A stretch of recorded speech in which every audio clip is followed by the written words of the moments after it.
NEET কাণ্ডে উত্তাল Dharmatala.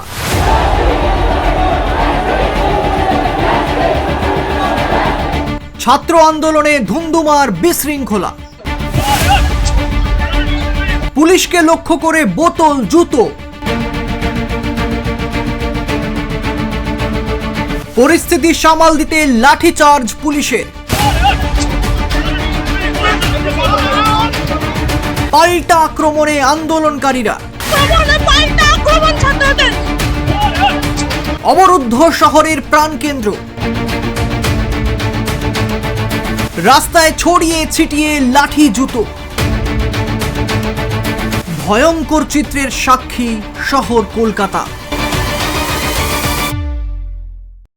Paper leak, তারপরেই ছাত্র দিল্লির যন্তর মন্তরে এখানে দেখা যায় যে 26 দিন অনশন করে এবং 26 দিন অনশন শেষ করে যখন জেপি নাড্ডা এসে আশ্বাস দেয় সেই কথা, তারপরেই দেখা যায় যে সোনাম ওয়াংচুক সেখানে অনশন কাল রাত্রেই তিনি অনশন ভাঙেন এবং ছাত্ররা অনেকে খুশি যে ওয়াংচুক অনশন ভেঙেছে, কিন্তু তারপরেও তারা জানায় তাদের দাবি হচ্ছে ধর্মেন্দ্র প্রধানের পদত্যাগ।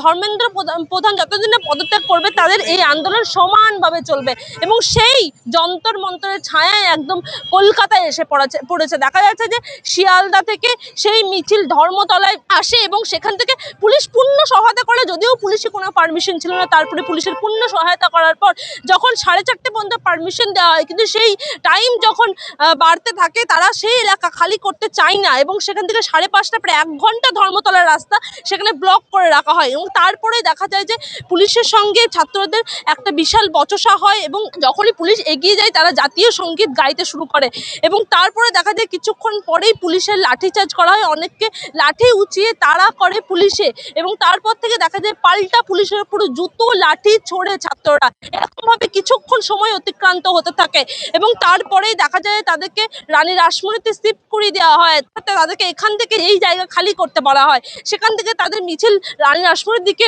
এগিয়ে গেছে এবং বিশাল একটা এলাকা জুড়ে যেখানে ব্যারিকেড ছিল, পুলিশি ব্যারিকেড, সেই ব্যারিকেড পড়ে আছে, সেই ছবি দেখাচ্ছে এবং যেই জুতো লাঠি ছোড়া হয়েছিল সেই লাঠি ওখানে পড়ে আছে, সেই ছবি দেখাচ্ছে। এখানে বিশাল পুলিশ বাহিনী এখনো পর্যন্ত উপস্থিত আছে এবং ছাত্রদের তাদের একটাই দাবি ধর্মেন্দ্র প্রধানের পদত্যাগ এবং তারা চাইছে যে ধর্মেন্দ্র প্রধান পদত্যাগ করলে গোটা যে এডুকেশন সিস্টেম সেই সিস্টেমটা ঠিক হবে। ক্যামেরায় আব্দুল হাদের সাথে আমি শাবনাম, প্রথম কলকাতা। এই পোশাক পরে আমি এসেছি তাই জন্যে, কেন আমাদের ইন্ডিয়াতে স্টুডেন্টের মোদিরা বা ধর্মেন্দ্র প্রধান বা সরকার কথা শুনছে না, তাই জন্য আমাকে এই পোশাক স্পাইডারম্যান বলে আসতে হয়েছে। কেন আমার মুভিটা 30 তারিখ রিলিজ হচ্ছে, তাই জন্য প্রথমে আমি চাইছি কি আমাদের ইস্तीफा দিয়ে দেয়। তো ধর্মেন্দ্র প্রধান को एक ही चीज बोलेंगे कि धर्मेंद्र प्रधान इस्तीफा दो। আমার বন্ধুকে প্রোটেস্টে এসেছিল, পুলিশ বিনা কারণে মেরেছে।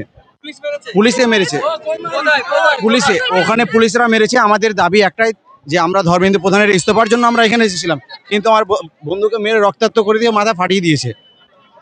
এই ডান্ডা খাবো, আরো মার খাবো, কিন্তু ধর্মেন্দ্র প্রধানের ইস্তিফা চাই আমরা। কত মারতে পারে মারুক। বর্তমান ট্রিটমেন্ট আমরা নিজেরাই করেছি আর আমরা ধর্মেন্দ্র প্রধানের ইস্তফা চাই।